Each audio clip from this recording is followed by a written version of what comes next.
You might not know the name of the band, but you've definitely heard this before. The Final Countdown isn't just a hit, it's an anthem. It's been the soundtrack to graduations, commercials, championships, and farewells.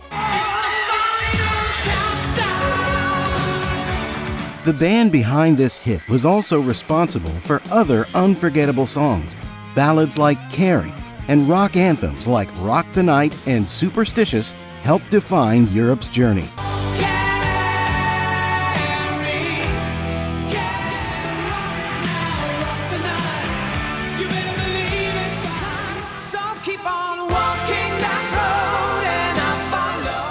But the truth is, behind the big hair and global success, there was a band in turmoil. And if you've been following this channel, you already know how these stories usually end. Inflated egos, questionable decisions, and breakups. Foreigner, Spandau Ballet, Aha, and now Europe. If you're new here, every week I bring you stories about legendary music icons who defined entire generations. If you enjoy this kind of content, make sure to subscribe and leave a like. The story of Europe begins in 1979 in a suburb of Stockholm, Sweden, where the vocalist and songwriter Joey Tempest and the guitarist John Norum decided to take their passion for rock seriously. At the time, they were just teenagers who knew each other by sight, went to the same concerts, and admired each other's work. One day, they decided to form a band called Force, along with the bassist Peter Olsson and the drummer Tony Reno. In the beginning, they played covers of British bands they idolized, like UFO, Thin Lizzy, Rainbow, and Deep Purple. But it wasn't long before Joey started bringing in original songs, and that's when it stopped being just fun, it became a life project. Their dedication was extraordinary. They rehearsed for long hours every day and spoke English among themselves, as if they were already on stage at an international festival. They played wherever they could. Schools, local festivals, small parties. They were good and they knew it. But record labels didn't agree. Too loud, too much hair, too heavy. Early on, Peter Olsson ended up being replaced by John Levin, and with him, the band became even stronger. But they were still missing a real opportunity. That came in the most unexpected way. In 1982, Joey's girlfriend secretly sent the band's demo to Rock SM, a national rock competition. The prize was a record deal, something that felt completely out of reach. Still, they accepted the challenge and changed their name to Europe, a name that reflected power and ambition. And they won. Out of 4,000 bands, they came in first place. Joey was named Best Vocalist, and John Norum Best Guitarist. "We were the only ones with long hair playing heavy rock," Joey recalled. With the victory came the record deal. And even with some hesitation from the label, the owner even asked, "What am I supposed to do with a hard rock band?" Europe released their debut album, which performed well in Sweden and Japan. At first, their sound was more progressive, but little by little, the band shaped its identity: grand, melodic, and high-energy rock. The kind of sound that wouldn't stay in Sweden for long. It was about to take over the world.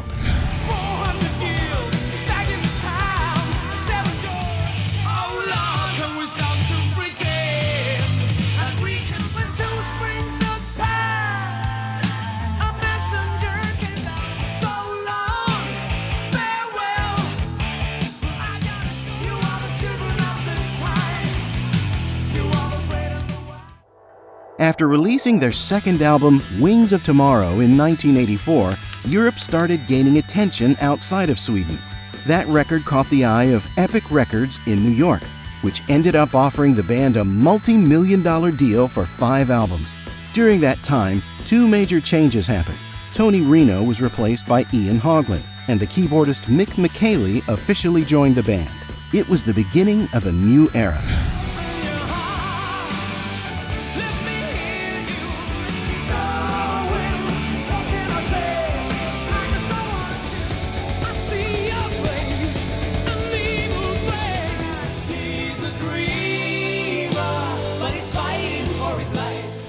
At that moment, hard rock was on the verge of one of its most iconic phases. Bon Jovi was preparing to release Slippery When Wet, while Def Leppard was still working on the epic Hysteria. At the same time, radio stations, which had previously resisted heavier music, were starting to embrace distorted guitars and melodic choruses. Joey Tempest felt that something big was coming, and he already had a card up his sleeve. Back in the Force days, he would experiment with sounds and melodies. One day, he recorded a riff using a borrowed synthesizer in his parents' basement with a portable tape recorder. Then, he put the tape in a drawer, never imagining it would change his life. Years later, during an ordinary night at a Stockholm club, Joey heard an electronic sound during a laser show and immediately remembered the tape. Suddenly, it clicked.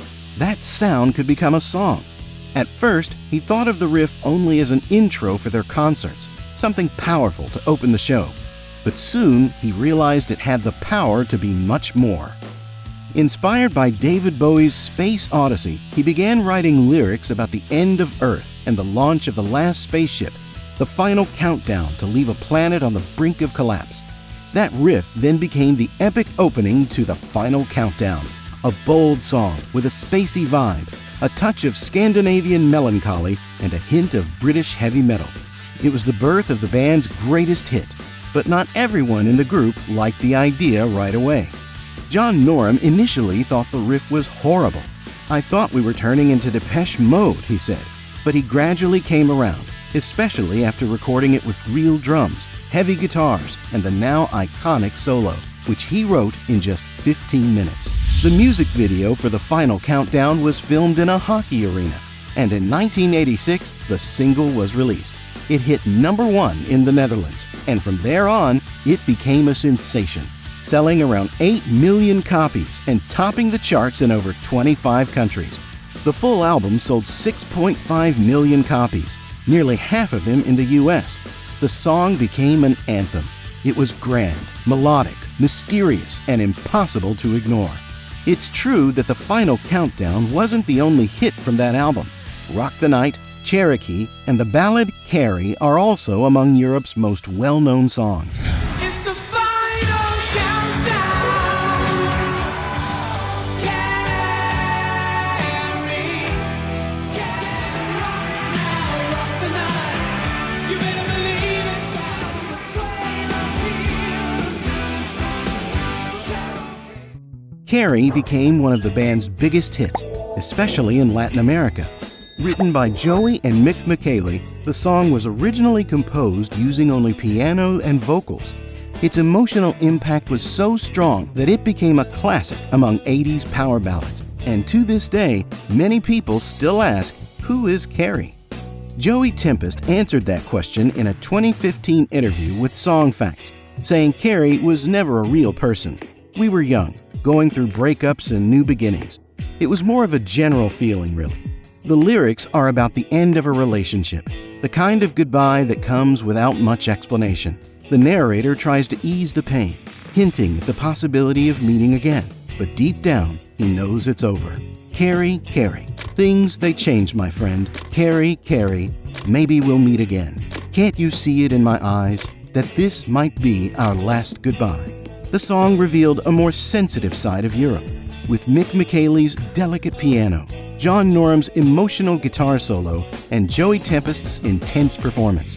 It's worth mentioning that in November 1986, at the height of their success, John left the band and was replaced by Key Marcello, former guitarist of the Swedish band Easy Action. John Norum struggled to adapt to fame and to the new visual style the label was pushing. "We looked like poodles on magazine covers," he later recalled. He hated lip-syncing on TV shows, felt unheard in creative decisions, and was already dealing with personal issues related to alcohol. According to John, the band had split into two sides. On one, Joey and the manager. On the other, the rest of the group. Still, he admits, "I think I only realized the band's real impact after I left." In 1988, with Key Marcello on guitar, they released Out of This World, produced by Ron Nevison, who had previously worked with Led Zeppelin, The Who, and UFO. The album had strong moments like Superstitious and Open Your Heart, and maintained the band's momentum with over 2 million copies sold and a world tour alongside Def Leppard during their Hysteria era. Even so, the British press remained unimpressed. dismissing Europe as a shallow teen magazine sensation. So keep on walking that road and I'll follow. Open your heart, let me hear you make up. So baby, tonight we will celebrate and talk about. Despite the pretty boy band label, the musicians wanted to be taken seriously. Joey Tempest began to feel bothered by the excessive focus on their looks. It's nice to be recognized for your image, but what really matters is when the crowd shows up for the music. In 1991, they released their fifth album, Prisoners in Paradise. Although it achieved respectable commercial results with tracks like I'll Cry for You and Halfway to Heaven, the album suffered from heavy label interference, with key songs cut and major changes imposed. The band felt increasingly pressured and disconnected from their own essence. On top of that, the music world was also changing. Grunge was taking over. Bands like Nirvana, Pearl Jam, and Alice in Chains were emerging with a raw, emotional sound, a sharp contrast to the polished hard rock of the 80s. Europe, already worn down by years of non-stop recording and touring, decided to step away.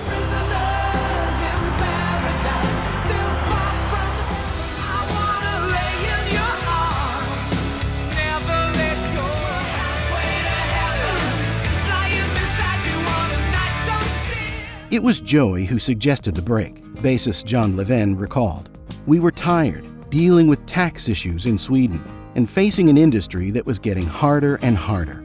Meanwhile, the band members went their separate ways.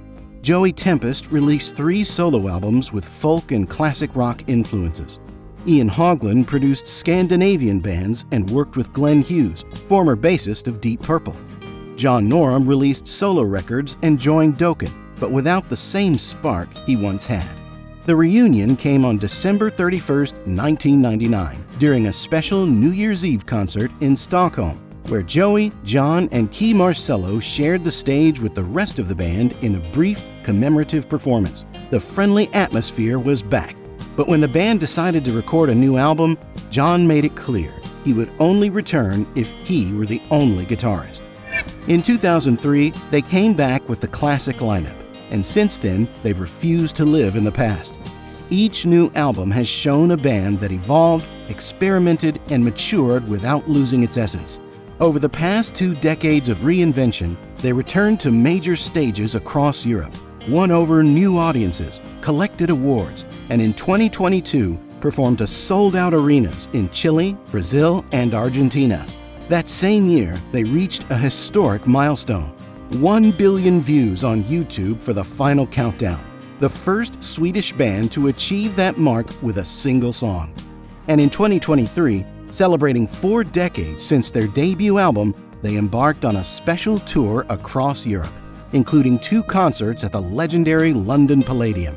As Joey Tempest put it, "We took the long road, but we did it our way." And maybe that's exactly what keeps Europe relevant to this day.